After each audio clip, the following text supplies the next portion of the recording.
लोग digital design. और आज मैं आपको बताने जा रहा हूँ दिस न्यूमेरिकल। ये न्यूमेरिकल कैसे सोल्व किया जाता है और ये कैसे फंक्शन करता है। तो जैसे कि आप डायग्राम में देख रहे हो कि दिस इज ए ये नॉन इन्वर्टिंग और इन्वर्टिंग दोनों तरीके से ये काम कर सकता है।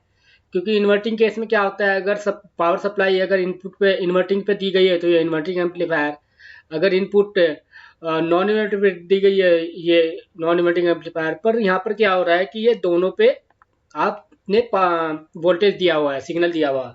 तो ये इसकी आउटपुट जो हम वो कैसे कैलकुलेट करेंगे, तो आइए देखते हैं। जैसे कि आप जानते हो कि वर्चुअल ग्राउंड, जैसे कि मैंने अपनी पहली वीडियो में जो बताया है, वर्चुअल ग्राउंड पे अलग वीडियो मैंने बनाया है। तो यहाँ वाली जो वोल्टेज होगी वो वोल्टेज इस पॉइंट पे भी सेम होगी। जो जिस पॉइंट की वोल्टेज होगी वो इस पॉइंट की वोल्टेज भी सेम कंसीडर की जाएगी। तो आउटपुट वोल्टेज निकालने का सीधा सीधा फॉर्मूला, या तो हम इसके दो तरीके हो सकते हैं। जैसे कि या तो हम केवीएल से निकाल ले, किरचॉफ वोल्टेज लॉ से, या हम केसीएल से निकाल ले, किरचॉफ करंट लॉ। तो आज हम किरचॉफ करंट लॉ से ये फॉर्मूला निकालेंगे आउटपुट वोल्टेज। तो जैसे कि हमने इसको नोड मान लिया, तो आप जानते हैं कि नोड से आने वाली और नोड से जाने वाली जो करंट होती है, नोड पे आने वाली और नोड से जाने वाली जो करंट होती है वो सेम होती है।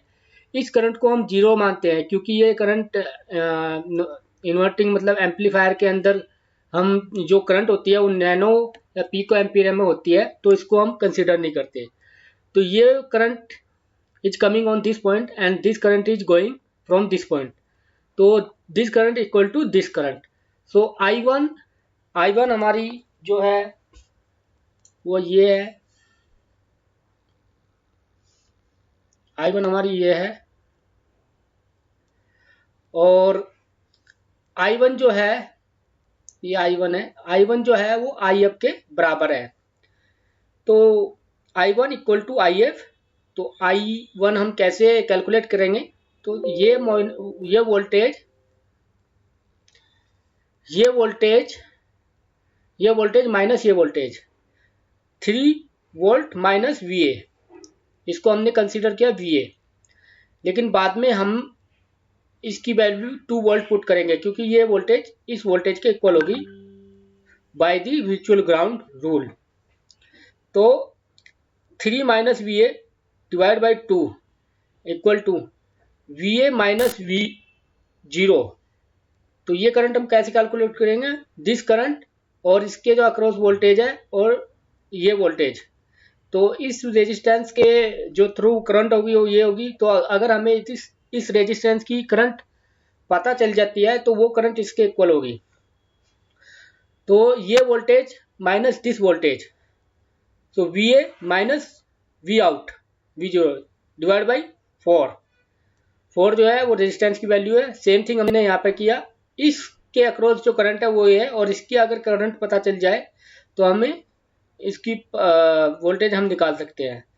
तो VA is equal to V1 is equal to 2 volt.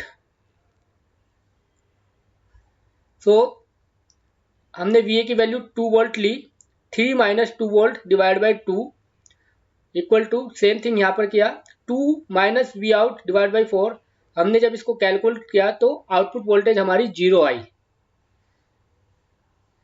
So output voltage हमारी 0 आएगी इस कंडीशन में। तो बाय दिस फॉर्मूला आपको ये उम्मीद है आपको ये समझ में आया होगा। अगर आपको ये समझ में आया, मेरी वीडियो अच्छी लगी हो तो प्लीज़ मेरी वीडियो को लाइक कीजिए, सब्सक्राइब कीजिए और अपने दोस्तों में चैनल को शेयर भी कीजिए। Thank you. वंदे मातरम।